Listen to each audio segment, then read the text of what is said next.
Hello and welcome to BYJU'S IAS. Welcome to Daily Quiz. But first up, let me address a confusion. Yesterday in our daily quiz, there was a question on Cabinet Committee on Parliamentary Affairs. And some of you were confused whether this committee is headed by the Defense Minister or the Home Minister. Let me address that confusion. Cabinet Committee on Parliamentary Affairs is headed by the Defense Minister. It used to be headed by the Home Minister, but now the Cabinet Committees have been reconstituted. And according to that, Cabinet Committee on Parliamentary Affairs is headed by the Defense Minister Shri Rajnath Singh. Although Home Minister is part of it, he is not the head of this Cabinet Committee. This Cabinet Committee is headed by the Defense Minister. So please update your notes. And if you're liking this new initiative, press the like button, comment on our videos, and subscribe to our channel if you haven't yet. And let's get started and look at question number 1. Which of the following statements is or are correct regarding the Uttar Pradesh Prohibition of Unlawful Conversion of Religion Ordinance 2020? There are 4 options. Please let us know in the comments which is the correct answer. But first up, how can the governor of a state promulgate an ordinance on a subject religion? Because on this subject, Parliament has the power to make a law. So is this ordinance unconstitutional on the ground that it was promulgated on religion and the state does not have the power to make a law on religion? Is that the ground? No. This ordinance has not been promulgated on this subject religion. But on which subject? Public order. How public order? Because of unlawful conversions, there is a threat to public order. Public order is a state subject. That means this ordinance was promulgated by the UP governor not on religion but on the grounds public order. Which of these statements are correct? Number 1, conversion for marriage is illegal, although marriage for conversion is legal. No. Whether the conversion is before marriage or after marriage, whether the conversion is for marriage or marriage is for conversion, doesn't matter. Both are illegal. Number 2, immediate reconversion will not be deemed to be conversion. This is true. How? Let's say, for example, there is a woman who converted to Islam from Hinduism. But immediately somebody told her that you can be booked under this law, or somebody who facilitated this conversion will be booked under this law. In that case, she can immediately reconvert. And when she immediately reconverts, just because she does not want to be prosecuted under this law, this immediate reconversion is allowed. It won't be deemed to be conversion. Statement number 3, burden of proof is on the accused. Normally in criminal justice system, the burden of proof is on the prosecution. The prosecution has to prove beyond any reasonable doubt that the accused is guilty. But here the burden of proof is on the accused. The burden of proof is on those who facilitate these conversions. They have to satisfy before the court of law that these conversions were not forced. These conversions were voluntary. These conversions were not for marriage, because conversion for marriage is illegal. But burden of proof here is on the accused. So this statement is correct. Statement number 4, the offenses are non-bailable. Absolutely correct. So 2, 3 and 4 are correct. That means C. Option C is the right answer.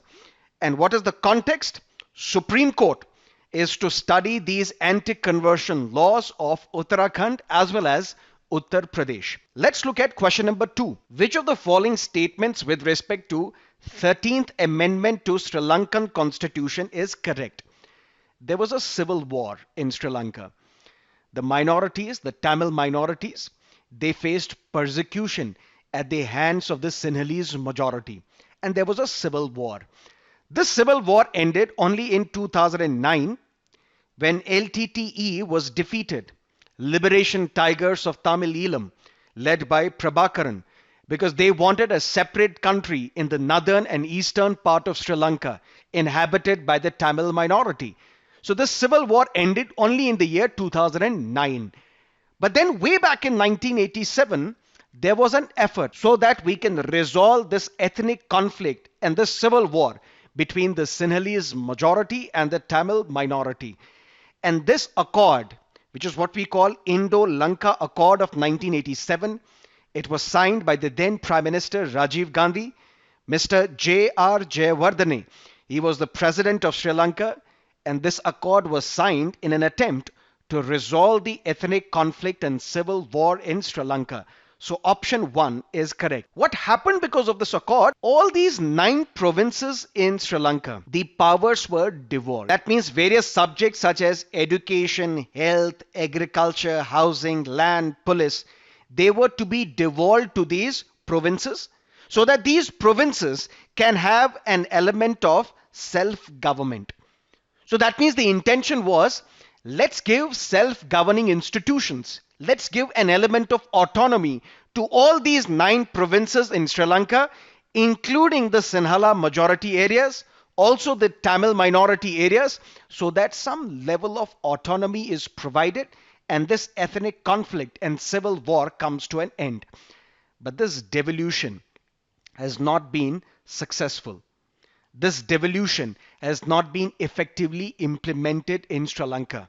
So although all these statements are correct, but since this 13th amendment has not been effectively implemented, that is why this context. Our External Affairs Minister, Mr. S. J. Shankar, is on a 3-day trip to Colombo, the capital of Sri Lanka. And in these talks, the effective implementation, the meaningful devolution, including 13th amendment, would be discussed. That is why this question has been picked up. Let's look at question number 3. Which of the following statements with respect to national infrastructure pipeline is correct? Let me give you a brief background, and you can also answer this question and type in your answer in the comment section. The year was 2019. The Prime Minister Modi, in his Independence Day speech, he highlighted that we need to spend rupees 100 lakh crore where in infrastructure. That means over the next 5 years, we have to spend close to 100 lakh crores on infrastructure. Then in the budget speech of 2019-20, the Finance Minister announced this national infrastructure pipeline. And according to this plan, 102 lakh crores would be invested in infrastructure, but not by 2020, but by 2025. According to this plan, both economic as well as social infrastructure projects will be included. That means option A is correct. But this 102 lakh crore, who is going to invest? 39% would be contributed by the center. The other 39% would be contributed by the states. And the remaining 22% would come from the private sector. That means this statement is wrong. Center and states will share the capital expenditure in a 60-40 formula. No, the formula would be this.